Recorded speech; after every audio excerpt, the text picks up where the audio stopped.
Et il a insulté la femme de Doe sur des bases raciales en disant « Je parie que ta petite femme à tête de poisson asiatique n'a pas assez nichon. » Le plaignant a été identifié malgré l'utilisation du nom John Doe.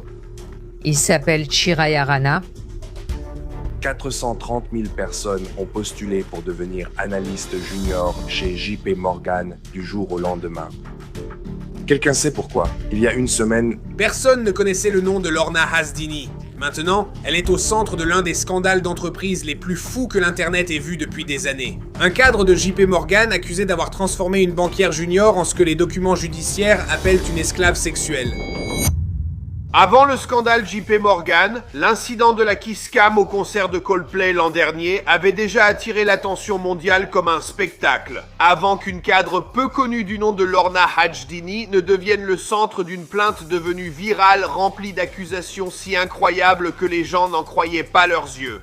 Avant qu'Internet n'explose avec des mèmes comme BJ Morgan, des montages IA et même des blagues de casting hollywoodien suggérant Sydney Sweeney et Enzi Zanzari, eh bien, ils auraient pris ces rôles principaux. Si vous n'avez pas entendu cette histoire du quartier financier de New York, accrochez-vous. Cela ressemble plus à un film qu'à une situation professionnelle. Il s'agit d'accusations de contrôle du pouvoir, d'inconduite au travail et de comportements qui, avérés, auraient brisé des carrières immédiatement. Cela a ébranlé l'une des plus grandes banques du monde. Là, on parle de coercition sexuelle grave. L'employé, il disait que ce n'était pas consenti. Il s'agit aussi d'actes sexuels humiliants. Il l'a supplié d'arrêter. Ses amis étaient présents et elle disait « Tu ferais mieux de te joindre à nous, ce garçon basané m'appartient ».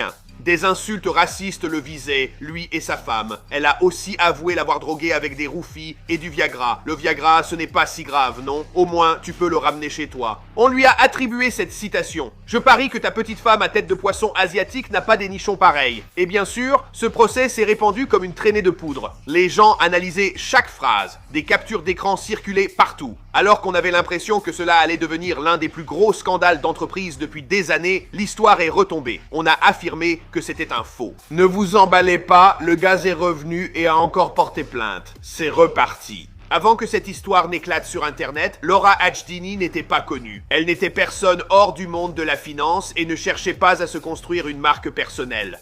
Elle se tenait debout sur son bureau à son travail. Donc, cette femme avait un peu d'arrogance, un peu de cran, mais elle ne cherchait pas l'attention. Elle n'était certainement pas préparée aux gros titres viraux qui allaient bientôt arriver. D'après ce que nous pouvons vérifier, elle était directrice exécutive au sein de la division de financement à effet de levier chez JP Morgan Chase, qui est l'une des institutions financières les plus puissantes au monde. Ce n'est donc pas un poste débutant. Sa carrière dans le financement à effet de levier est très exigeante. Elle gère d'importantes transactions, des structures de dette et des opérations de capital investissement. D'après les rapports, elle était dans l'entreprise depuis le début des années 2010, gravissant les échelons en passant par des postes d'analyste et de vice-présidente avant d'atteindre le niveau de direction. C'est là que tu bénéficies de tous ces avantages, stagiaires inclus. On y reviendra bientôt. Elle a aussi suivi une formation pour cadres à la Harvard Business School, ajoutant à un CV digne d'une réussite d'entreprise exemplaire. Selon tous, elle était reconnue comme une employée très performante, évoluant au plus haut niveau dans une industrie très concurrentielle. C'est ce qui rend la suite si choquante. Du jour au lendemain, son nom a quitté les cercles internes de l'entreprise pour se retrouver partout en tendance sur Internet. C'est lié à un procès aux allégations dignes d'un film de Quentin Tarantino, plutôt que d'un dossier juridique. Selon la plainte qui a circulé en ligne, un ancien subordonné l'a accusé pendant des mois, voire des années, d'inconduite sexuelle. Maintenant, beaucoup de ces informations ne proviennent pas seulement de la plainte, mais aussi d'un chatbot d'IA avec lequel il avait discuté pour demander conseil afin de savoir s'il avait matière à porter plainte ou non. Il a affirmé avoir été violé, vous savez, agressé sexuellement, harcelé et forcé à consommer de la drogue par son ancienne patronne chez Morgan Stanley. Ces deux personnes travaillent désormais ensemble dans une autre entreprise. C'est un peu confus, mais on a des citations comme « Je te possède, mon petit garçon à la peau brune ». Ouf!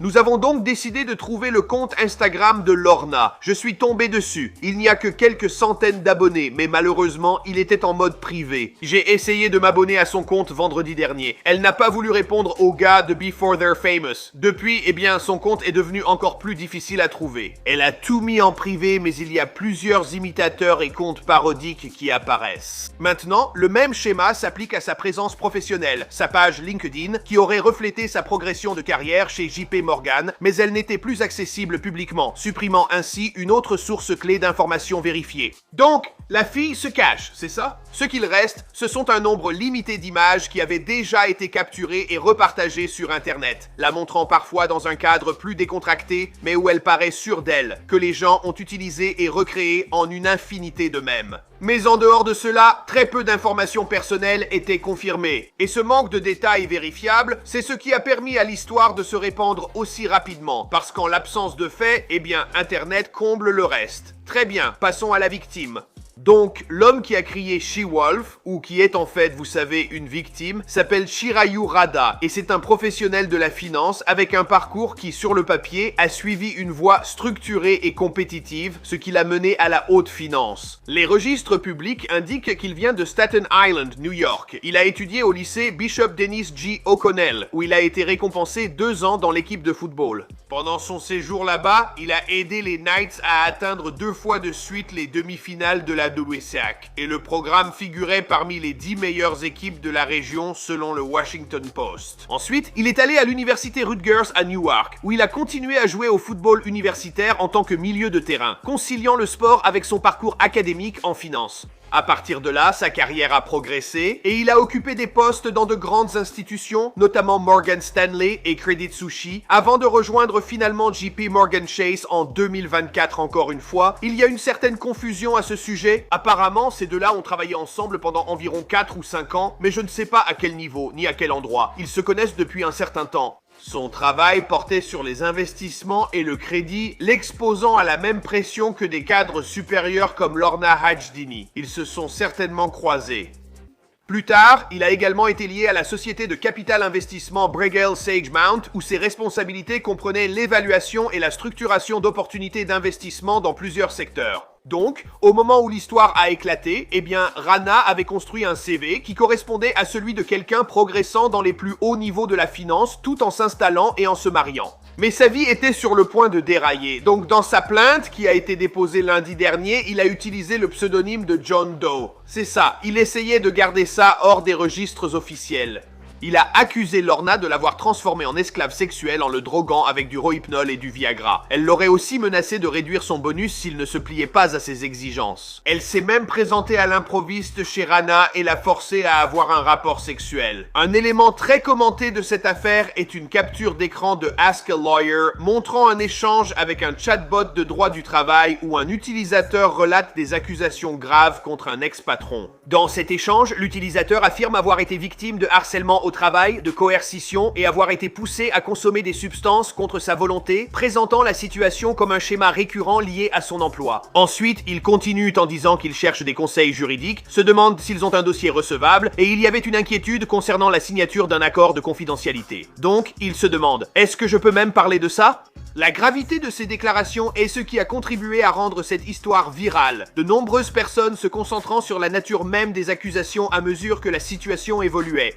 Nous avons cherché l'Instagram et le LinkedIn personnel de cet homme sans succès. Nous avons seulement trouvé une photo de ses parents, mais rien sur sa femme. Les rumeurs sur la tête de poisson resteront débattues. Même après avoir vu ce mème du Met Gala, les gens restent cruels. Donc, l'histoire a commencé avec la plainte déposée sous le pseudonyme de John Doe. Et dans cette plainte, il y avait de graves accusations concernant le lieu de travail contre Lorna chez JP Morgan. Après la publication des documents, des captures d'écran et des résumés ont vite circulé sur X, Reddit et des comptes financiers où les utilisateurs ont partagé et analysé les accusations. Le contexte a joué un rôle majeur dans la rapidité avec laquelle l'affaire a pris de l'ampleur. Je veux dire, l'économie mondiale entière est un peu foutue, mais si en plus les personnes qui contrôlent l'argent sont aussi mauvaises, on est vraiment à la fin des temps. Pour faire court, cette plainte déposée sous le pseudonyme de John Doe s'est répandue comme une traînée de poudre et il est rapidement passé des cercles spécialisés en finance à la culture internet générale où les gens réagissaient au contenu des allégations plutôt que d'attendre qu'elles soient vérifiées. Et juste au moment où les gens étaient prêts à dire que c'était une histoire imparable, encore plus grosse que l'incident Kiss Cam Coldplay, eh bien tout à coup, JP Morgan a répliqué en disant que toute l'affaire avait été inventée. Oh mon Dieu. Tous les journalistes ont dû revenir sur cette nouvelle virale en disant que toute l'affaire était soi-disant inventée. La banque a également déclaré que la plaignante n'avait pas pleinement coopéré avec la procédure, contrairement à Lorna. Et l'équipe juridique de Lorna, eux, ont nié toutes les accusations.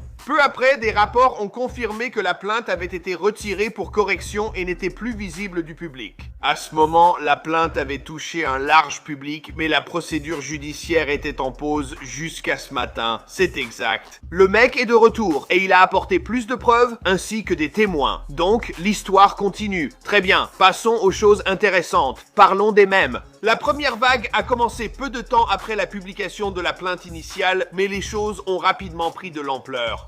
BJ Morgan, ça a commencé à circuler comme une blague liée à la situation, en même temps que des références continues à son histoire officielle. Il y avait beaucoup de publications montrant des catcheurs courant vers le ring, des hommes partout voulant travailler chez JP Morgan, et beaucoup de gens disaient en gros « Mince, ce gars-là avait de la chance ». La culture de la finance a ajouté sa propre couche. Des mèmes ont commencé à apparaître, se moquant des jeunes banquiers, de la hiérarchie d'entreprise et de l'idée de travailler chez JP Morgan. Avec des publications comme « Premier jour chez JP Morgan » ou « POV, tu es un jeune banquier » qui prenaient de l'ampleur et tout cela explosait sur X. Au final, cette histoire continue de se dérouler. Et je pense vraiment que JP Morgan a pris les devants sur cette histoire, l'a qualifiée de fausse pour étouffer le buzz. Mais le gars qui accuse ici, il semble vraiment avoir un dossier solide. On dit qu'il réclame des dizaines de millions de dollars, et tu sais, son mariage est probablement terminé. Sa réputation professionnelle est aussi en difficulté. Donc, je pense que ce type a vraiment un dossier solide. Qu'est-ce que vous en pensez, vous, de cette histoire? C'est drôle? C'est culotté? Est-ce un peu trop pervers et dégoûtant? Ce n'est pas aussi innocent que l'incident de la Kiss Cam? Dites-moi ce que vous en pensez dans les commentaires ci-dessous. J'espère que vous avez apprécié cette vidéo. Je m'appelle Michael Crud. On se retrouve dans la prochaine vidéo. I know they waiting on me. I know they waiting